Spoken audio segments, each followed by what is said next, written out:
পর্ব ৪ প্রতিদান। লাকি তার নতুন প্লাটিনাম কার্ড নিয়ে নিউ সিটি ব্যাংক থেকে বেরিয়ে গেল। কলেজের ক্লাসে যেতে তার অনেকটাই দেরি হয়ে গিয়েছিল, তাই ইপসিতাকে কিছু না বলে কলেজের জন্য তড়িঘড়ি বেরিয়ে যায় সে। দক্ষিণ কলকাতার এক নামজাদা কলেজে পড়াশোনা করত লাকি। আগের দিন যা বৃষ্টি হয়েছিল তাতে শহরের ইতিউতি জল জমেছিল। বেলা বাড়লেও জল নামার কোনো লক্ষণ ছিল না। কলেজে ঢোকার সঙ্গে সঙ্গেই লাকির পা কাদার গর্তে পড়ে যায়। ছি ছি, মনে মনে বলল সে। তার ঠিক পাশেই একটা কল ছিল, সেখানে নিজের জুতোটা পরিষ্কার করে নেয়। বিড়বিড় করে কলেজ কর্তৃপক্ষের উদ্দেশ্যে সে বলতে থাকে, এত নামি একটা কলেজ, তার সামনে হাজার একটা গাড্ডা। বৃষ্টি হলেই এই গাড্ডাগুলো ভরে যায়, কিন্তু কেউ কিছু বলে না তাই নিয়ে।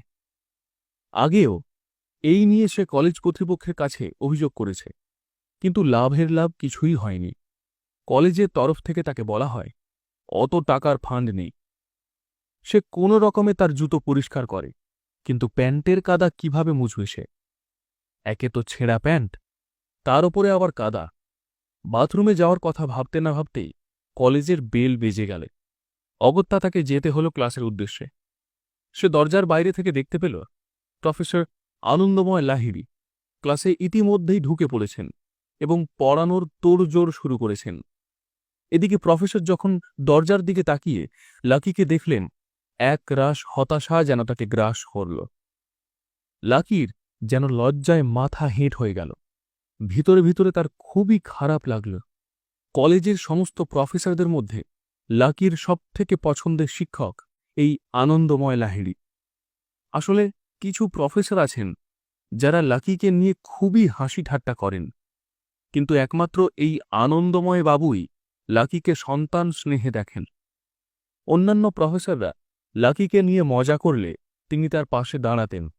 সে যাই হোক, লাকি মাথা নিচু করে ক্লাসে আসা মাত্রই অন্যান্যরা তার দিকে তাকিয়ে রইল। ক্লাসের একটা ছেলে বলল, এতদিন জানতাম সূর্য পশ্চিমে উঠতে পারে, কিন্তু এই মাল দেরিতে আসার পার্টি নয়। আরেকটা ছেলে বলে উঠল, এই ওর প্যান্টটা একবার দেখ, পায়ের চামড়া উকি মারছে। ইস, কি নোংরা! ভাই, ক্লাসে তো মেয়েরা আছে, এত নোংরা হয়ে কেউ আসে? সেই শুনে পাশে বসে থাকা একটি মেয়ে হা হা করে হেসে উঠে বলল, আরে পরিষ্কার জামাকাপড় পরার জন্য টাকা লাগে, ওর পরনে যে একটা প্যান্ট আছে সেটাই যথেষ্ট। ক্লাসের সবাই তখন লাকিকে নিয়ে মজা করতে থাকে, কিন্তু লাকি আজকে কারও কোনো কথায় কান দেয় না, বরং আজ তার মুচকি হাসি ছিল। ক্লাসের পড়ুয়াদের কোলাহল বাড়তেই সঙ্গে সঙ্গে প্রফেসর আনন্দময় লাহিড়ী চিৎকার করে বললেন, তোমরা এবার নিজেদের মধ্যে কথা বলা বন্ধ করবে। এরকমভাবে কথা বললে আমি এখনই ক্লাস থেকে বেরিয়ে যাব। প্রফেসরের ধমকানি শুনে সবাই চুপ হয়ে গেল। লাকি ততক্ষণে ক্লাসের ভিতরে ঢুকে এক কোণে নিজের চেয়ারে গিয়ে বসল। আনন্দময় বাবু পড়াতে শুরু করলেন, কিন্তু পড়াতে গিয়ে বারবারই যেন তার নজর যাচ্ছিল লাকির দিকে। এদিকে সে বুঝতে পারছে না যে স্যার কি ইচ্ছা করেই তার দিকে তাকাচ্ছেন। লাকি অনুভব করল কোথাও যেন স্যারের প্রত্যাশা পূরণ করতে সক্ষম হয়নি সে। কিছুক্ষণের মধ্যে আবারও ক্লাসের ঘণ্টা বেজে গেল এবং আনন্দময় বাবুর ক্লাসও শেষ হয়ে গেল। আজকের জন্য এটুকুই, আবার শুক্রবার তোমাদের সঙ্গে দেখা হচ্ছে। এই দুদিনে যে কাজগুলো তোমাদের করতে হবে সেগুলো আমি বোর্ডে লিখে দিচ্ছি। বোর্ডে লিখেই ক্লাস থেকে বেরিয়ে গেলেন আনন্দময় লাহিড়ী। আর তিনি বেরিয়ে যেতেই পিছনের দরজা থেকে কারো আওয়াজ ভেসে এলো, দৃষ্টি। এই আওয়াজ যখন সবার কানে পৌঁছে গেল তখন সকলেই পিছনের দরজার দিকে তাকাল। সেখানে দেখা গেল দৃষ্টির নতুন প্রেমিক রাহুলকে। রাহুলকে কলেজের, বিশেষ করে ক্লাসের সকলেই খুব ভালো করে চিনত। এই কলেজের মালিকের ছেলে, সে যে কতটা পাওয়ারফুল তার ধারণা ছিল সকলরা। রাহুল দরজা থেকে উঁকি মারতেই ক্লাস মুহূর্তের মধ্যে খালি হয়ে গেল, শুধু ২-৪ জন পড়ুয়া ছাড়া। রাহুল দৃষ্টির কাছে এলো এবং ঘাড়ে হাত রাখল। দৃষ্টিও সঙ্গে সঙ্গে তার বুকে ঝাঁপিয়ে পড়ল। ক্লাসে যে কয়েকজন ছিল তাদের সামনে রাহুল দৃষ্টির ঠোঁটে একটু চুমু খেল। এই দৃশ্য দেখা মাত্রই ক্লাসে যে কয়েকজন ছিল তাদের সকলের নজর গেল লাকির দিকে। এদিকে রাহুলের বুকে দৃষ্টিকে দেখে লাকিও তেলে বেগুনে জ্বলে উঠল, কিন্তু তারপরেও সে রাগটাকে নিয়ন্ত্রণ করে খুবই শান্তভাবে বসেছিল। তার এক বন্ধু প্রীতম লাকিকে এসে জিজ্ঞেস করল, কিরে ভাই, এসব কি দেখছি? উত্তরে লাকি বলল, যা দেখছিস তাই হচ্ছে। আসলে এই বিষয়ে বিন্দুমাত্র চর্চা করার ইচ্ছে তার ছিল না। প্রীতম লাকিকে বলল, তুই কি জানিস যে এই রাহুল ছেলেটা কতটা বিপজ্জনক? এখনো পর্যন্ত কলেজের ৫-৫টা মেয়েকেও ফাঁদে ফেলেছে। দৃষ্টির সেই তালিকায় ৬ নম্বর। মালিকের ছেলে বলে ও কি যা খুশি তাই করতে পারে। প্রীতম অনুভব করল যে তার কথা শুনে লাকির খুবই খারাপ লাগল, কিন্তু তাও সে মুখে হাসি নিয়ে বলল, আমার তো কোনো সমস্যা নেই ভাই, সবার নিজের জীবন আছে, যার যা ইচ্ছা তাই করবে, আমি বলার কে? এই কথা বলেই লাকি একবার দৃষ্টি আর রাহুলের দিকে তাকালে। রাহুল এবং দৃষ্টিরও লাকির সঙ্গে চোখাচোখি হয়ে যায়। তাকে আরও বেশি করে উত্ত্যক্ত করার জন্য তার সামনে দিয়ে রাহুল এবং দৃষ্টি খুবই অন্তরঙ্গভাবে এসে দাঁড়ায়। দৃষ্টি বলে ওঠে, এই লাকি শোনো। রাহুল তখনও দৃষ্টির কোমরে একটা হাত দিয়ে দাঁড়িয়ে আছে। দৃষ্টি তখন তার মোবাইল থেকে কভারটা খুলে লাকির মুখে ছুঁড়ে মারল। তোমার সঙ্গে যেহেতু আমার ব্রেকআপ হয়ে গেছে, তাই এই সস্তার মোবাইল কভারটাও আমার আর দরকার নেই। লাকিকে খুবই খারাপ ভঙ্গিমায় বলল দৃষ্টি। লাকিকে অপমান করার এই সুযোগটা হাতছাড়া না করে রাহুলও বলল, বেবি, এ তোমাকে একটা মোবাইলের কভার উপহার দিয়েছে। মোবাইলের কভার আবার কেউ কাউকে গিফট দেয়, তাও আবার গার্লফ্রেন্ডকে। লাকি যেন ভিতরে ভিতরে হাসছিল। দৃষ্টি তখন রাহুলকে বলল, ও তো জন্মের ভিখারি, মোবাইল গিফট করার ক্ষমতা নেই, তাই কভার গিফট করেছে। রাহুল বলল, কোনো ব্যাপার না বেবি, আমি আজ তোমার জন্য নতুন মোবাইল কিনে চলো পার্ক স্ট্রিটে যাই, আর তোমার জন্য এক্কেবারে লেটেস্ট মডেলের ফোনটা কিনে নিয়ে আসি। রাহুলের এই কথা শোনা মাত্রই খুব জোরে জোরে হাসতে ইচ্ছে করল লাকি, কিন্তু কোনোভাবে সে তার হাসি চেপে রাখল। রাহুল আরও বলল, হ্যাঁ বেবি, আজ আমরা প্রথমে ফোন কিনব, তারপর নতুন ফোনের জন্যে রাতে পার্টিও করব। এই কথা শোনার পরে দৃষ্টি রাহুলের মুখের দিকে আঙুল নাড়াতে লাগল। দৃষ্টির সেই ইঙ্গিত খুব ভালো করেই বুঝতে পেরেছিল লাকি। সে জানত কেবল তাকে জ্বালানোর জন্যই এমন করেছে দৃষ্টি, কিন্তু লাকির নিজের থেকেও বেশি আজ দৃষ্টির জন্যে কষ্ট হল। তার মনে হল টাকার জন্য এই খারাপ ছেলেটার সঙ্গে জুটেছে দৃষ্টে। লাকির আরও মনে হল একটু অপেক্ষা করলেই সেও তাকে নতুন দামি ফোন কিনে দিত।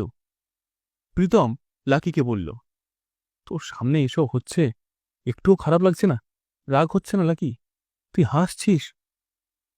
হাসতে হাসতে লাকি বলল, যা হচ্ছে তা ভালোর জন্যই হচ্ছে, আর যা হয় তা ভালোর জন্যই হয়। এই বলে দৃষ্টির দিকে তাকিয়ে থাকল সে। লাকির এই সহাস্য বদন দেখে রাহুল আর দৃষ্টির মনে যেন একটু খটকা লাগল। দৃষ্টি সঙ্গে সঙ্গে রাহুলকে বলল, লেটস গো বেবি। বেবি নয়, আজ থেকে তুমি আমাকে হাবি বলে ডাকবে, আর আমি তোমাকে ওয়াইফি বলে ডাকো। এই বলে লাকির সামনে দৃষ্টিকে আবার একবার চুমু খেল রাহুল। এই দেখে লাকির একটু খারাপ লাগল, একটু হিংসে হল। তাই সে বলল, দৃষ্টি, আমার সামনে এগুলো করে তুমি কি দেখাতে চাইছ, কি প্রমাণ করতে চাইছ?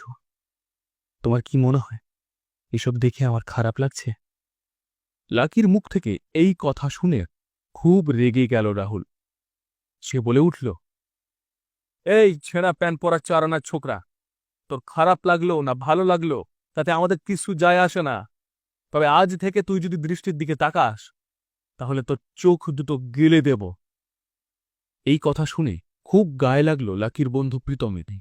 সে তখন বলল, না ভাই, এইসব করার প্রয়োজন হবে না। তোরা যা করছিস কর, লাকি তোদের রাস্তায় আর আসবেন।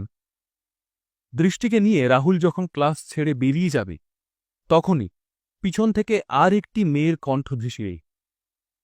দৃষ্টি।